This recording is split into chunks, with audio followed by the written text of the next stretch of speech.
mais il aura la lumière de, mais il aura la lumière de la vie. En fait, c'est très simple. Il est la lumière.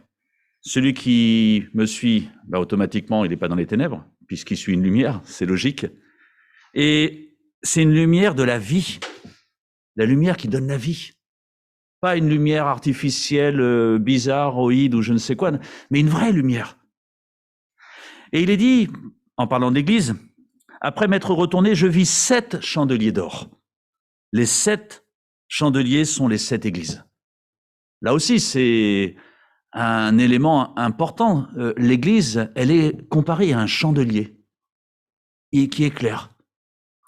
Et puis, Matthieu 5, il nous est dit, en parlant des disciples, c'est vous, c'est nous qui sommes la lumière du monde.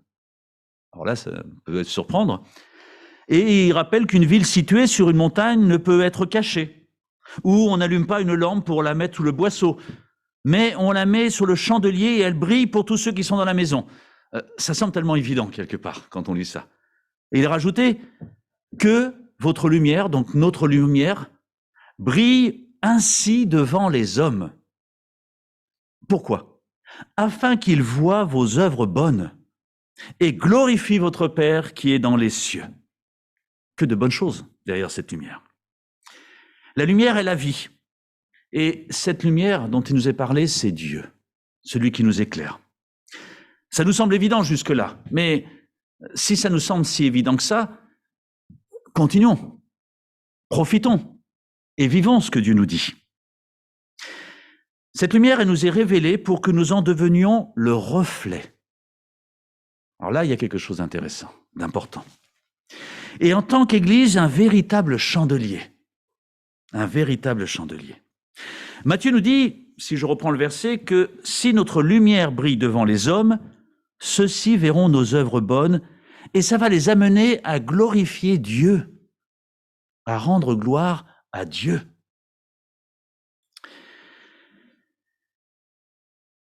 Pour que cela fonctionne, il est important de comprendre 2 choses. D'où vient cette lumière? Alors, il suffit pas de répondre simplement de Dieu. OK. Mais de réaliser ce que tout cela sous-entend. Et la deuxième chose, c'est comment être un reflet efficace de cette lumière. Puisque la Bible m'encourage à être cette lumière. Alors pour que ça fonctionne, bien sûr, il faut bien comprendre d'où vient cette lumière et comment être un reflet efficace.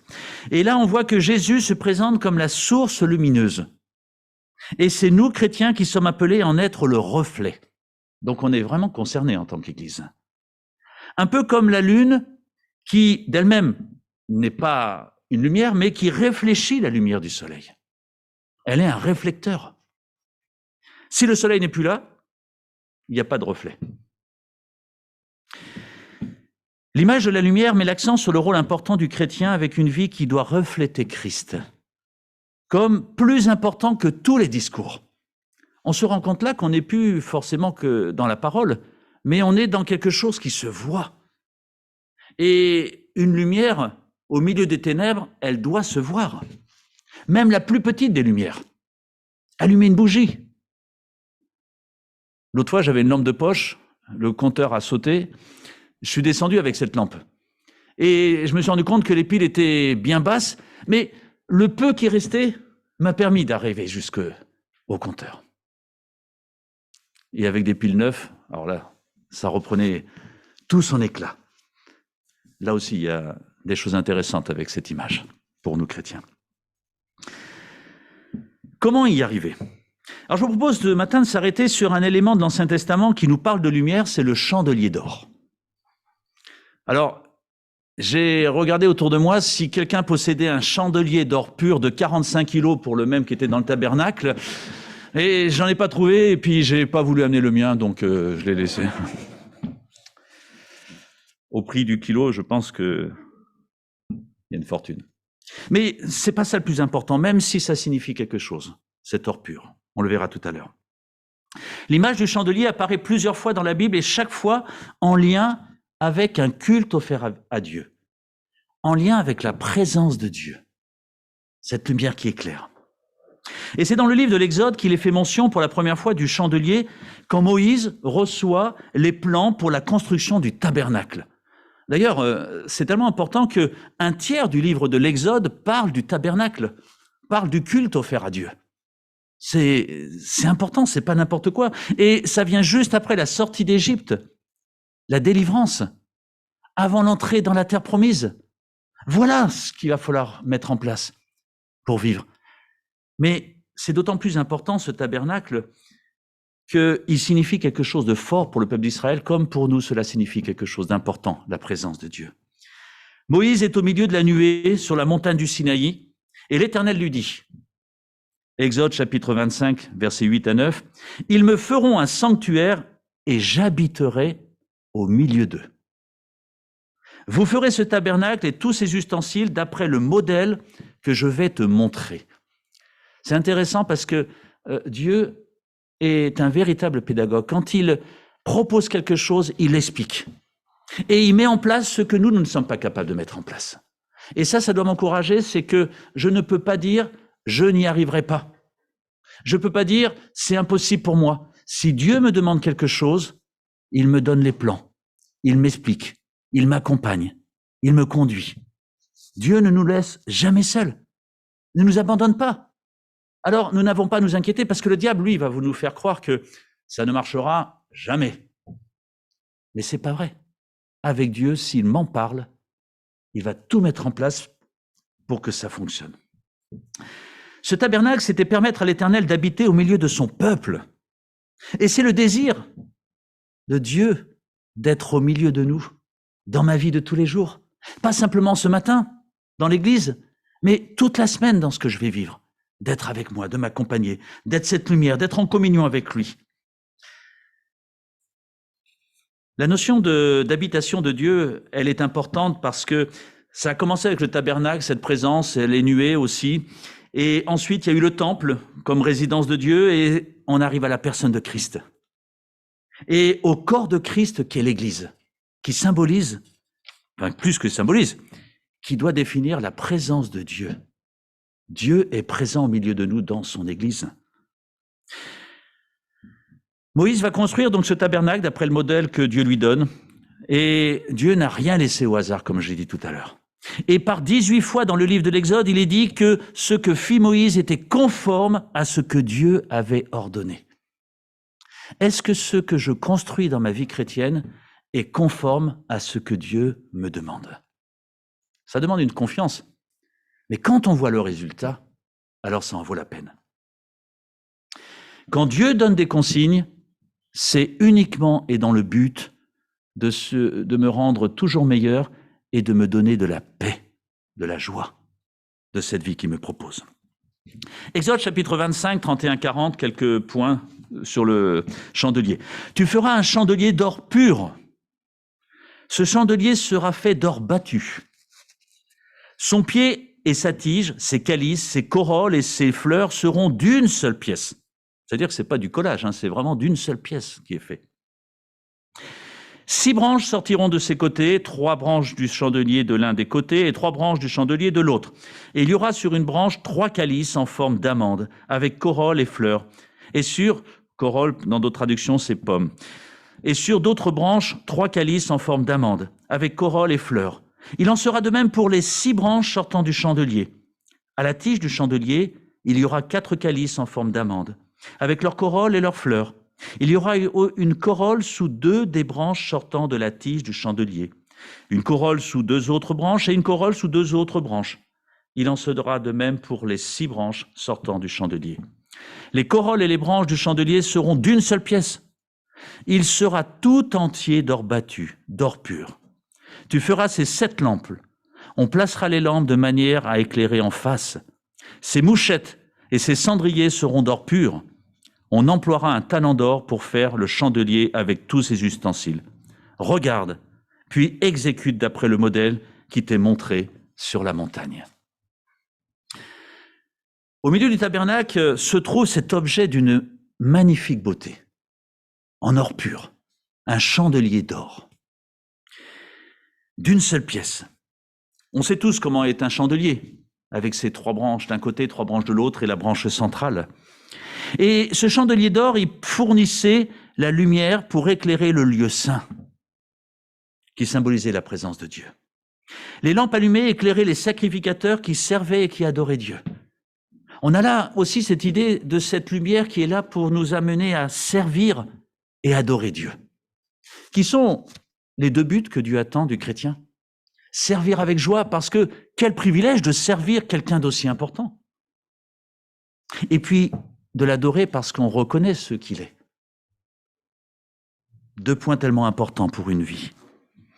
Ce chandelier d'or pur, métal inaltérable et précieux symbolise ce qui est divin. Ce chandelier est un type admirable de la nature même de notre Seigneur Jésus-Christ. C'est la vérité. Jésus-Christ est cette véritable lumière qui, venant dans le monde, éclaire tous les hommes, nous dit l'évangile de Jean. D'or pur. Quelque chose de merveilleux, de magnifique. Je ne sais pas si chez vous, vous avez de l'or pur, 45 kilos d'or pur. Je vous le souhaite.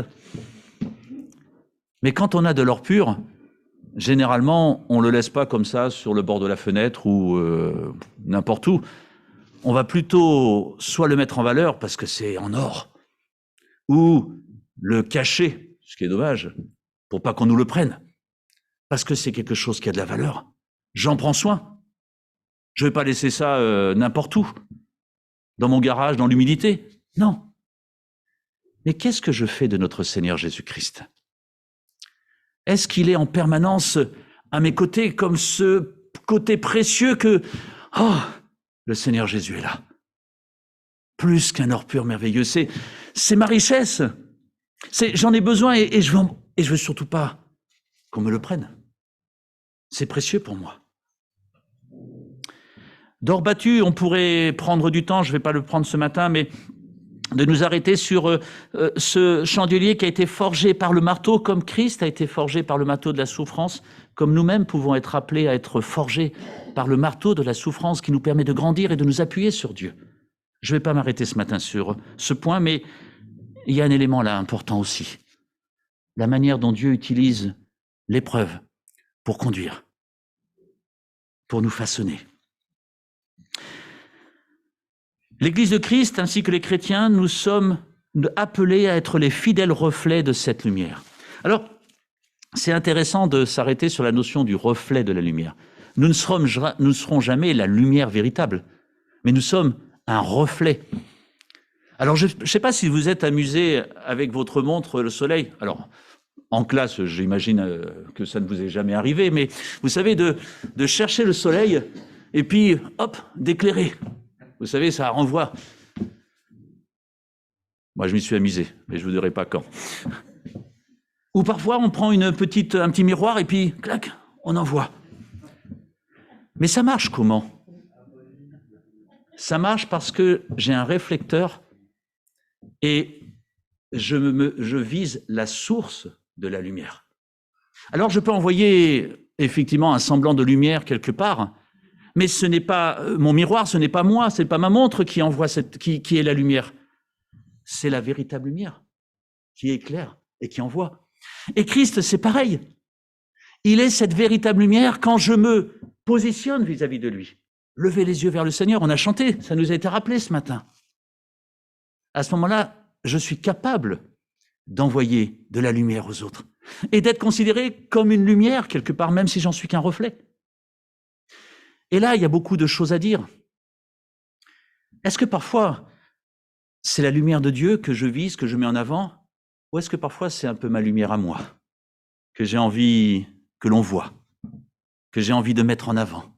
Et à ce moment-là, machinalement, je me détourne de la véritable lumière et malheureusement, la lumière que je montre ne sera peut-être pas d'un même éclat que celle que Christ aurait voulu que je montre.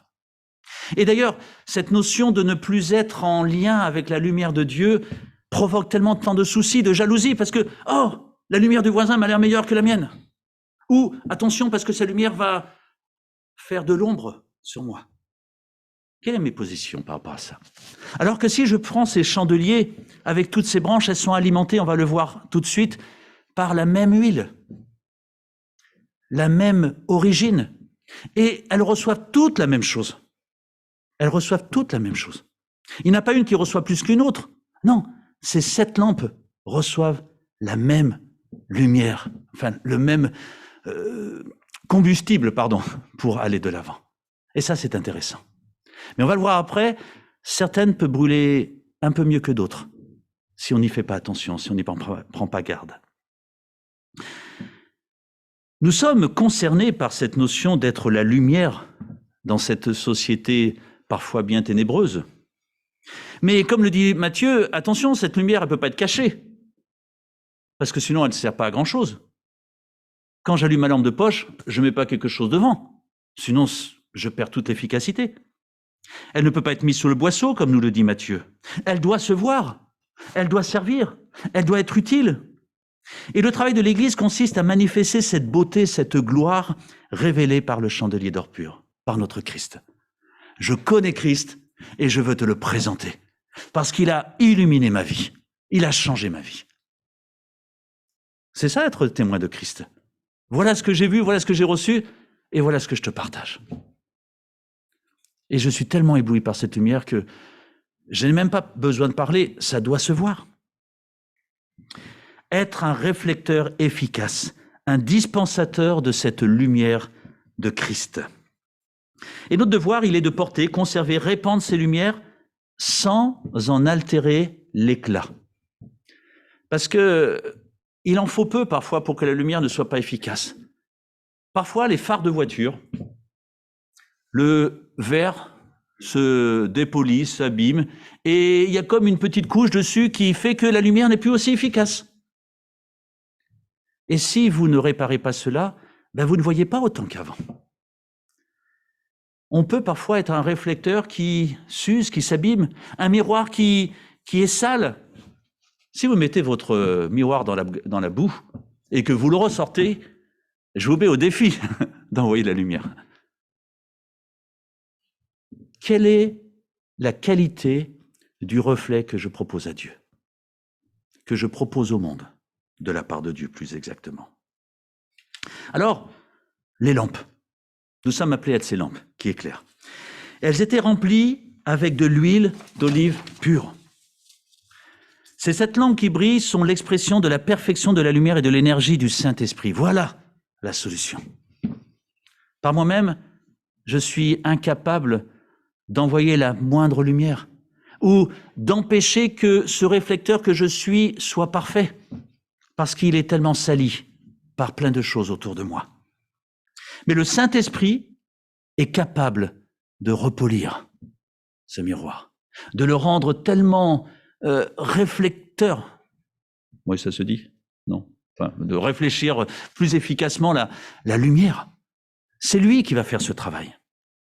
Et le Saint-Esprit, c'est une puissance qui est capable de nettoyer, de conduire, de diriger, et aussi de trouver la bonne flexion pour être vraiment en phase avec Jésus-Christ.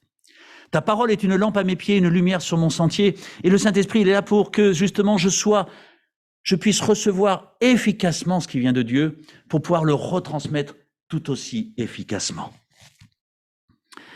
Alors bien sûr, pour que ça fonctionne, que cet Saint-Esprit soit là, comme cette huile qui était nécessaire pour que ça éclaire, il fallait que ces lampes soient remplies tous les jours. Chaque jour, le sacrificateur, il allait remplir. Parce que, il y avait besoin. L'image, elle est simple. Nous avons besoin, en tant que croyants, quotidiennement, d'être renouvelés par l'Esprit de Dieu. Je ne vais pas répéter, puisque ça a déjà été fait, que nous vous encourageons à commencer la journée avec Dieu. Mais pour changer un petit peu, pour embêter Priscille, je vais dire, ne commencez pas la journée avec Dieu, mais n'arrêtez pas le soir avec Dieu. Et comme ça, vous êtes dans la continuité, vous n'avez pas besoin de recommencer. Voilà. En tout cas, merci Priscille. Commençons la journée avec Dieu. Remplissons de son esprit la journée que nous allons vivre. Est-ce que vous avez un portable ? Est-ce que votre portable, depuis que vous l'avez, vous ne l'avez jamais rebranché ? Est-ce que le matin ou le soir, vous oubliez de mettre en charge votre portable ? Il y a une chose qu'un jeune n'oublie jamais, peut-être pas que les jeunes d'ailleurs, c'est de brancher son téléphone pour qu'il soit chargé. Alors mes amis, chaque fois que vous allez maintenant recharger votre téléphone portable, vous dites, il faut aussi que je recharge ma vie avec l'Esprit de Dieu. Et si vous le faites autant de fois que votre téléphone portable, alors peut-être que beaucoup de choses pourraient changer dans une vie. Se rebrancher quotidiennement, constamment, avec Christ, avec la source lumineuse. Un élément aussi qui est important, parce que vous avez vu qu'il y avait des mouchettes, je crois que ça se dit, pour tous des ustensiles qui allaient aussi avec la lampe. Les lampes devaient être mouchées périodiquement.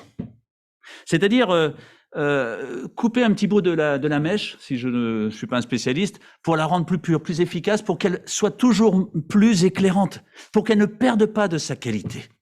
Et ça devait être fait régulièrement, et le sacrificateur avait cette fonction de veiller à ce que ce soit propre, efficace. Sans cette opération, la lumière aurait perdu de sa clarté. Il fallait les entretenir. Il en est de même pour le croyant, qui a besoin d'être entretenu par la parole de Dieu, pour maintenir la lumière d'une façon continuelle. La première épître de Jean au chapitre 1 nous dit « Mais si nous marchons dans la lumière comme il est lui-même dans la lumière, nous sommes mutuellement en communion et le sang de Jésus nous purifie de tout péché. » Cette lumière peut très facilement se salir à cause du péché. Et il ne suffit pas d'un immense péché. D'ailleurs, je ne vais pas discuter sur les grands, petits, moyens péchés. Pour Dieu, c'est d'autres notions que celles que nous faisons de nous faire une hiérarchie des péchés, ce qui malheureusement parfois nous permet d'accomplir certains petits mini-péchés, mais qui sont quand même des péchés et qui altèrent le réflecteur que je suis. Et en cela, il est important de venir constamment auprès de notre Seigneur. Nettoie. Change mon cœur, Seigneur, et purifie-moi. Change mon cœur, Seigneur, et purifie-moi. Parce que je suis imparfait et j'ai besoin de toi. Et vous savez que le Seigneur, il aime ce genre de prière. Parce qu'il a envie de nous voir éclairés et dit, Pascal, je suis content, je vais t'aider. Parce que toi, tu ne sais pas le faire. Mais moi, je suis mort sur la croix, il y a 2000 ans. Et je suis mort justement pour purifier ton cœur, pour que tu sois sauvé. Mais aussi parce que, voilà, tu allais te salir quelquefois et perdre un peu d'efficacité. Mais je me réjouis tellement de nettoyer, de couper, de moucher, pour que tu sois plus efficace. Nous nous rendons compte que c'est là encore le travail de Christ et que nous n'avons pas essayé, nous, de nettoyer par nous-mêmes notre lumière et parfois nous essayons d'être plus lumineux auprès des autres alors qu'il suffit de lever les yeux vers Dieu et de dire pardon. Change mon cœur, Seigneur, et purifie-moi. L'œuvre du Saint-Esprit. Et les lampes, elles devaient brûler continuellement. Il n'est pas marqué dans la Bible, en tout cas pas dans la mienne, que les lampes étaient appelées à briller le dimanche matin de 10h30 à 11h45. Et puis aussi le matin, par exemple, de 7h15 à 7h30 quand j'étais en relation avec Dieu. Et puis un moment dans la journée, parce que, je vais aller voir mon patron là, qui va peut-être ne pas être content ou qui va me... là, Seigneur, rallume un petit peu la mèche. Je dis ça un peu en souriant, mais combien de fois dans ma vie, j'ai agi un peu comme cela, en oubliant que cette lumière devait briller constamment, parce que c'est constamment que j'en avais besoin. C'est-à-dire tout simplement d'être constamment dans une relation avec Dieu, d'être branché avec Dieu. Il n'y a pas de mi-temps, de moment mort dans la vie du croyant, parce que quand une lumière s'éteint, c'est beaucoup plus compliqué à la remettre en route. Quand une batterie de voiture est à plat, oui, il y en a qui ont connu ça il n'y a pas longtemps, eh bien, qu'est-ce qui se passe, Rachel, quand une batterie de voiture est en panne? J'appelle ton mari. En tout cas, ça ne démarre pas. Et c'est plus compliqué à refaire partir. Alors, il faudrait des câbles, ou il faut une descente, ou il faut des moyens. Et si vous avez une automatique, je ne vous explique pas, c'est parfois encore plus compliqué, parce qu'on ne peut pas la pousser.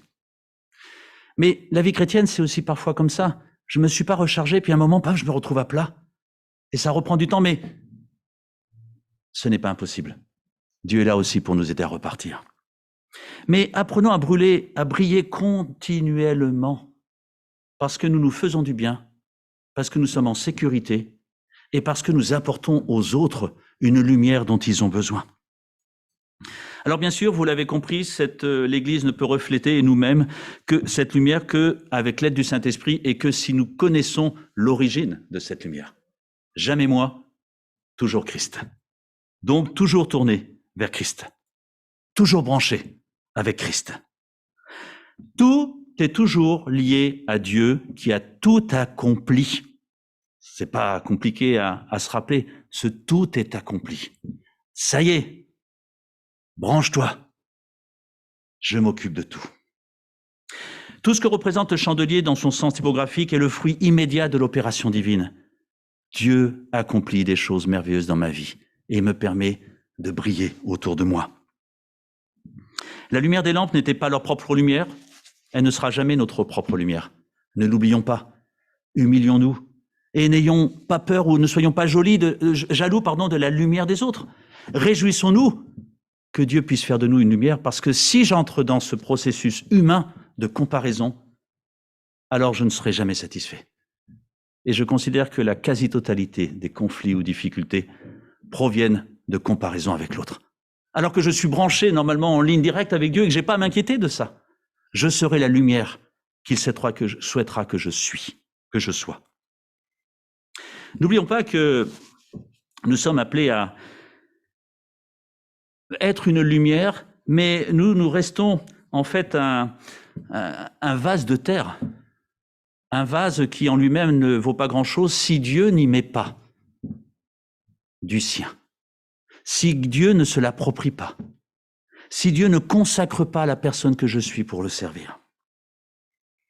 Soyons une lumière consacrée. Une lumière qui est employée uniquement pour le service de Dieu. Quel privilège pour nous croyants de servir pour la gloire de Dieu. Parce que Matthieu nous a rappelé une chose, c'est que si nous sommes la lumière du monde, le monde verra les œuvres bonnes et me glorifiera de ce que je suis quelqu'un de bien. Non, c'est pas ça qui est marqué. Il verra les œuvres bonnes et glorifiera Dieu. Et moi, je serai heureux de me dire, Seigneur, je ne suis pas une lumière, mais j'ai pu refléter la lumière que tu es. Et du coup, ça enchaîne des œuvres qui te plaisent, qui sont bonnes. Et ceux qui les voient glorifient Dieu. Parce qu'il est évident qu'il y a un Dieu qui est derrière. Il est évident que quand Dieu prend le contrôle de ma vie, il fait des choses extraordinaires. Je termine. Notre lumière, elle est à nous que lorsque nous nous la sommes appropriée d'une manière vivante. Seigneur, je tourne les regards vers toi. Je dirige mon récepteur vers toi pour recevoir. Parce que je ne pourrai jamais donner quelque chose que je n'ai pas, si je ne le reçois pas. C'est tellement vrai pour la lumière. Et quand je reçois cette lumière, que je m'approprie vers celui qui est la vie, alors elle luit d'elle-même devant les hommes qui voient cette lumière. Et là, on est bien loin de doctrine, d'opinion religieuse ou je ne sais quoi, mais ces œuvres bonnes qui en découlent. Parce que ma vision, elle est différente. Je vois autrement. J'aime. Je suis heureux. Je me réjouis de la lumière des autres. Et j'aime partager ce chandelier avec les autres frères et sœurs de l'Église. Et à ce moment-là, je glorifie Dieu. Je rends gloire à Dieu. Et on est tout à fait dans cette logique, dans tout ce que vous faites. Faites tout pour la gloire de Dieu. Alors, nous sommes des chandeliers. Et je finirai avec 3 versets en conclusion. Ésaïe 39. Les Israélites firent tous ces travaux en se... Non, c'est Exode 39. Les Israélites firent tous ces travaux en se conformant à tous les ordres que l'Éternel avait donnés à Moïse. Ça veut dire qu'ils ont écouté avant. Moïse examina tout le travail et vit qu'il l'avait fait comme l'Éternel l'avait ordonné, pardon. Il l'avait fait exactement ainsi. Alors, Moïse les bénit. Voilà ce que Dieu fait quand nous écoutons ce qu'il nous dit. Et un peu plus loin, vers la fin du livre de l'Exode, « Tu prendras l'huile d'onction et tu en verseras sur le tabernacle et tout ce qu'il contient. Tu le consacreras avec tous ses ustensiles et il sera saint. » Me consacrer à Dieu, recevoir cette lumière, fait de moi une personne que Dieu considère comme un saint. Parce que mis à l'écart, purifié. Et le dernier verset, verset 34 du Exode 40. « Alors, la nuée couvrit la tente de la rencontre, et la gloire de l'Éternel remplit le tabernacle. Moïse ne pouvait pas entrer dans la tente de la rencontre parce que la nuée restait dessus et que la gloire de l'Éternel remplissait le tabernacle. » C'est possible par aucun moyen humain, sinon de me tourner du bon côté vers la lumière. Et tout le reste est automatique. Je n'ai rien d'autre à faire, à entretenir. Mais là encore, c'est l'œuvre du Saint-Esprit dans notre vie. Quelle gloire, quelle grâce de savoir que Dieu, moi, l'être imparfait, veut faire une lampe pour éclairer aussi ce monde et être éclairé moi-même, bien naturellement. Prions. Seigneur, merci parce que ta parole est une lampe à mes pieds, une lumière sur notre sentier et tu nous diriges. Ton esprit nous conduit pour aller dans le plan que tu as pour chacun de nous. Et quand nous regardons ce plan que tu avais avec le tabernacle et particulièrement ce chandelier d'or, c'était que nous soyons joyeux, que nous soyons dans la paix et que nous n'ayons pas à faire des choses que nous sommes incapables de faire, mais tout simplement des choses que toi tu as déjà accomplies. Et en cela, nous devons simplement, Seigneur, recevoir ce que tu nous donnes pour le partager autour de nous. Seigneur, ça nous semble tellement facile parce que c'est toi qui as souffert sur la croix pour cela. C'est toi qui as pris mon fardeau, qui est mort à ma place. Moi qui devais mourir, tu m'as sauvé. Et aujourd'hui, tu veux que je puisse participer à éclairer ce monde. Merci Seigneur que ton esprit soit là pour nous accompagner. Seigneur, la semaine qui va suivre, tu la connais. Et tu as déjà prévu tout le carburant nécessaire pour que nous puissions la vivre et être forts et être en paix. Parce que tout vient de toi, Seigneur. Alors, permets-nous de ne jamais oublier que si le diable veut nous faire croire que nous n'y arriverons pas, toi, tu as tout accompli. Et tout est possible en celui qui croit. Merci, Seigneur, de nous aimer. Et purifie notre cœur pour que notre lumière soit un véritable reflet de cette lumière que tu es pour nous. Amen. Eh bien, que Dieu éclaire notre semaine, c'est son souhait, et il sait si bien le faire. Je laisse la parole ou les annonces ? Je ne sais pas, il n'est pas prévu de parler des annonces, mais...